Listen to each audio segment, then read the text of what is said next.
So my mother-in-law, my husband's mom, passed away 2 weeks ago. She lived hours away in her hometown and we had to drive 6 hours to get there and attend the funeral. At first, I didn't want to go.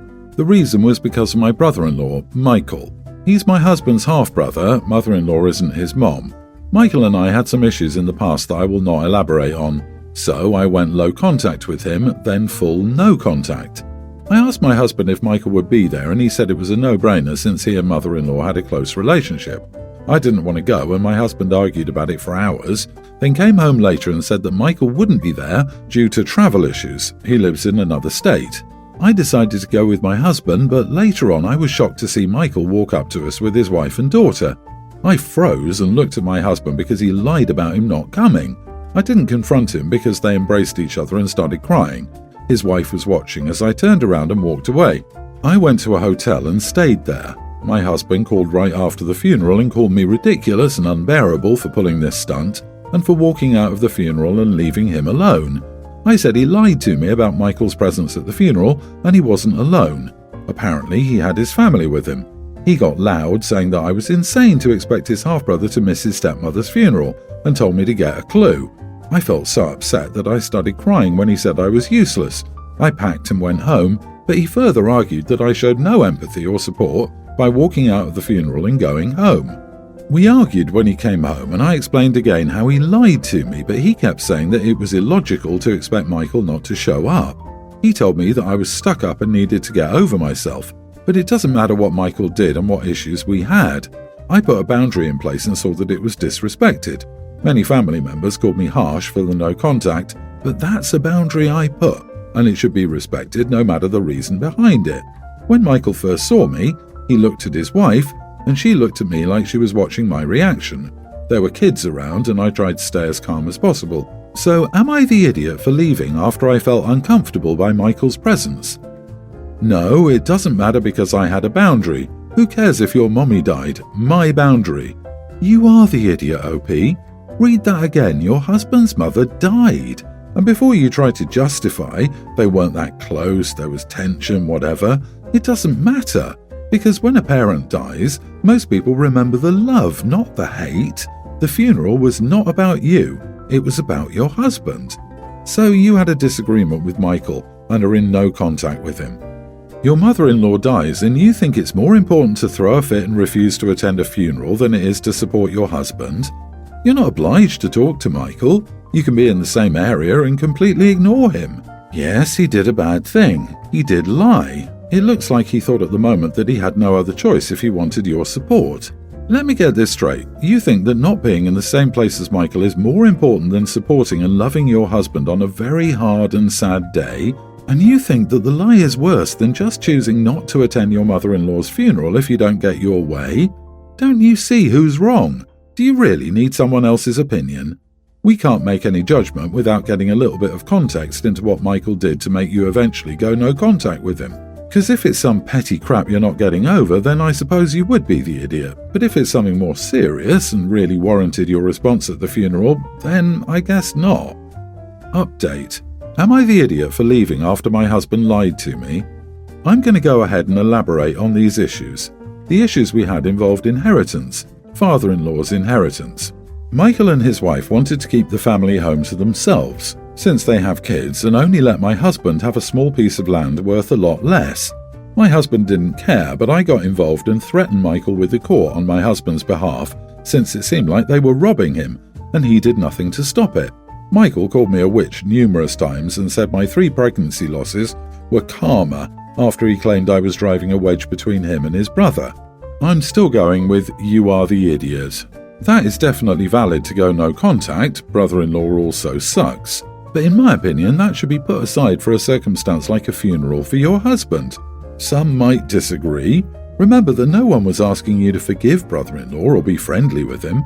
You were asked to simply exist in his presence at this one-in-a-lifetime, non-recurring, tough day for your husband. I still firmly believe that you should have done that with grace because it's not about you.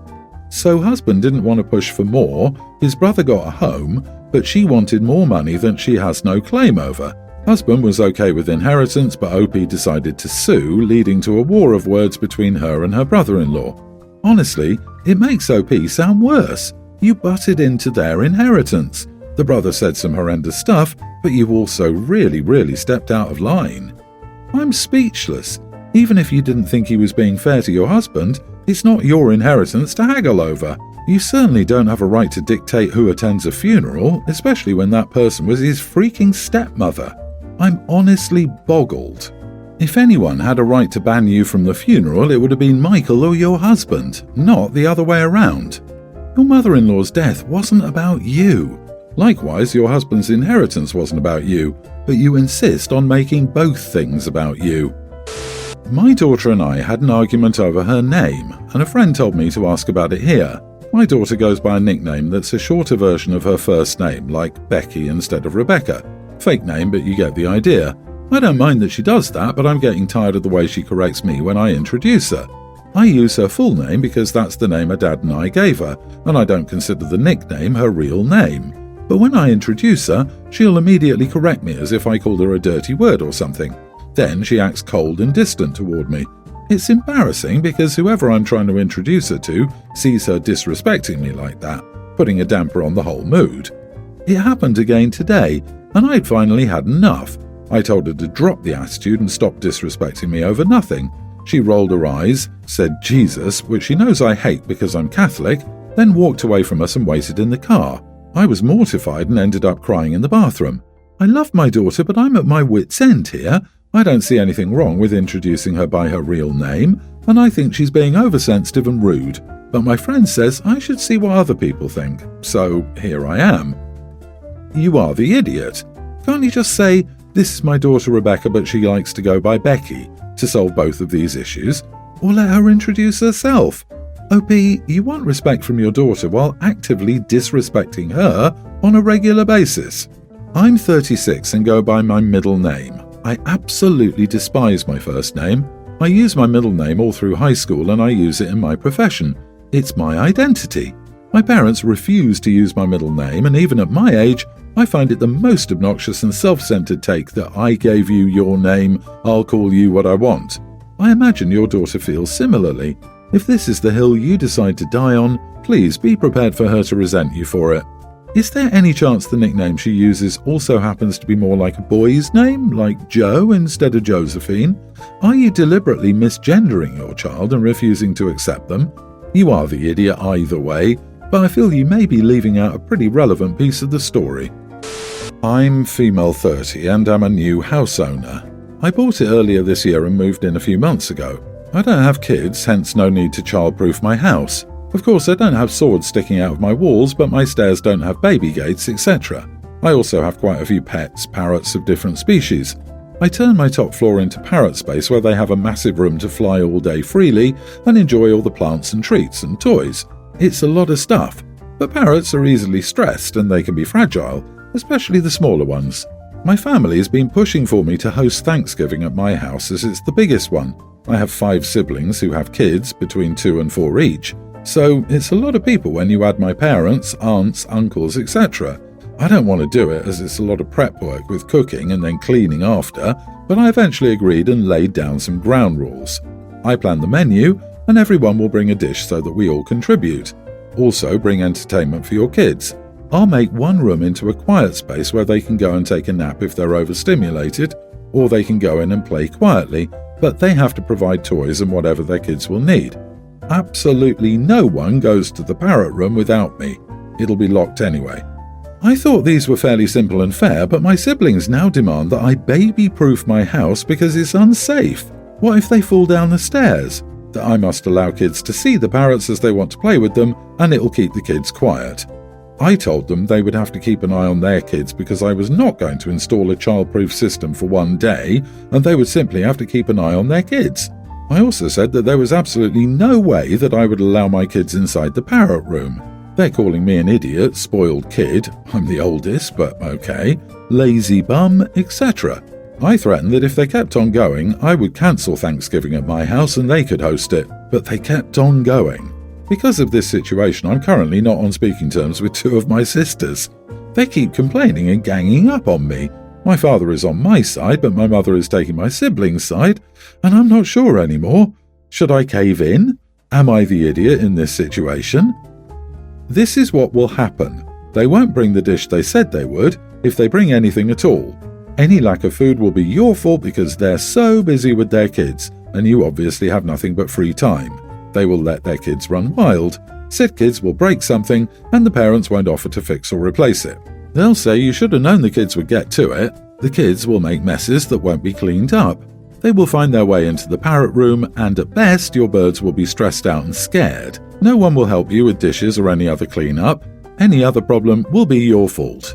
Not the idiot. Cancel Thanksgiving and go to the Bahamas or something solo. The best childproofing is high fences to ensure they never get in.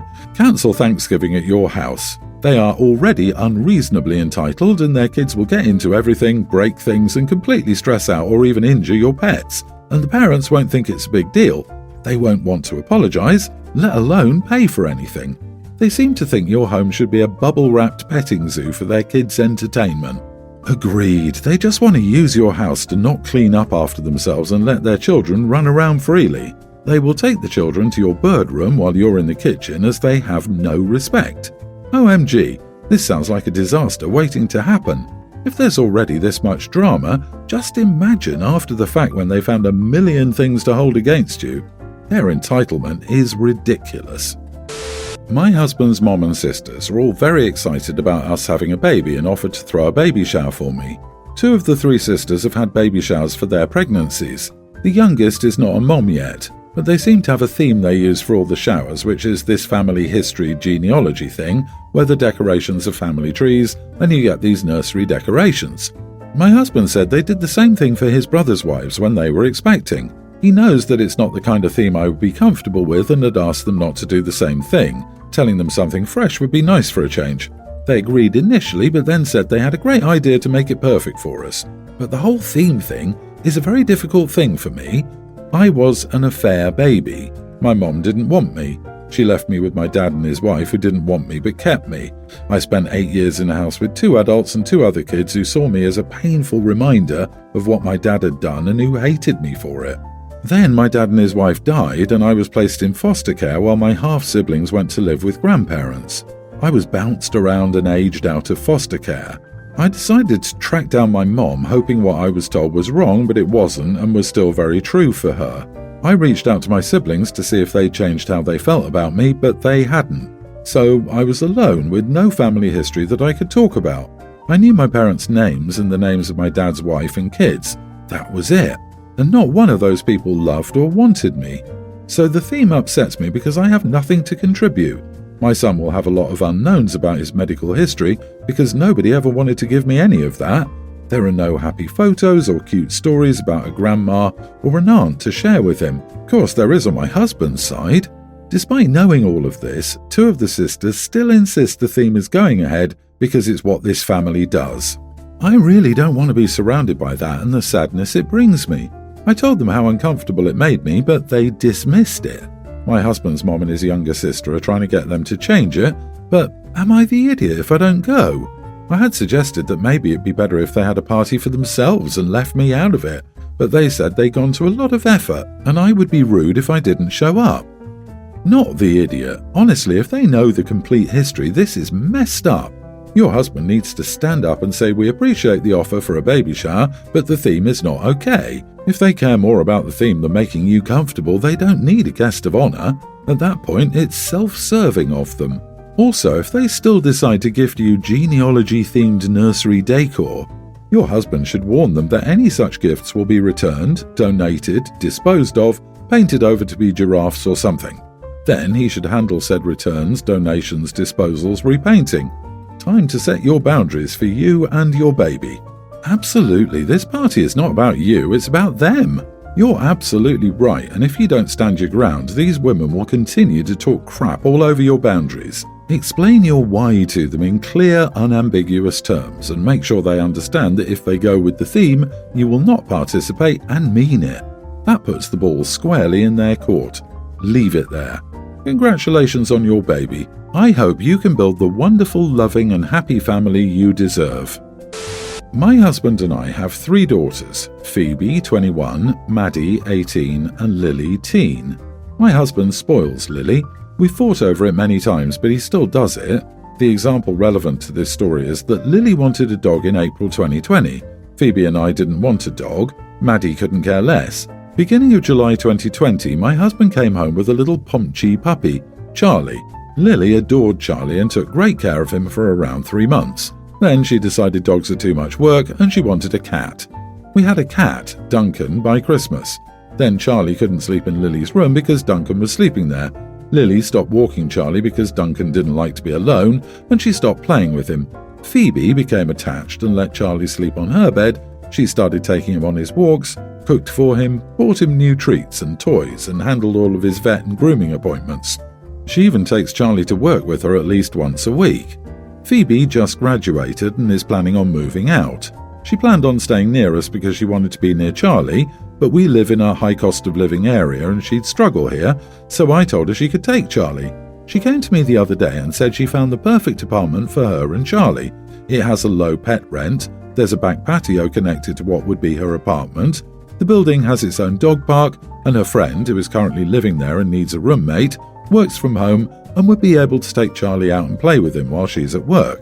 I told her it sounded great and that I was happy for her, but Lily asked what made her think she could take Charlie. I told her to take Charlie because she's the one who cares for Charlie, and Charlie is very attached to her. Lily got mad and said I have no right to tell anyone they can take her dog, and my husband is on her side. Am I the idiot? Not the idiot. Ask your daughter why she's been neglecting him for years if he's her dog. It isn't a toy she can pick back up when she's bored. It's a living being that deserves care and love. Make a list of all the things Phoebe does for the dog. Then ask Lily when the last time she did any of them was. Better, ask Phoebe for a list of Charlie's expenses for the last year. When hubby or Lily agree to reimburse Phoebe for all those expenses, in full and immediately, they can claim ownership. But you really must get your husband to take his head out of his butt and stop spoiling Lily. He's setting her up for failure. Exactly. Also, Phoebe's time has a monetary value too. I do hope OP figures out how to fix her husband problem before Lily has difficulty understanding why the rest of the world doesn't treat her like Daddy does. Will he also buy her jobs and housing until your retirement fund is empty? What happens when he must tell her no?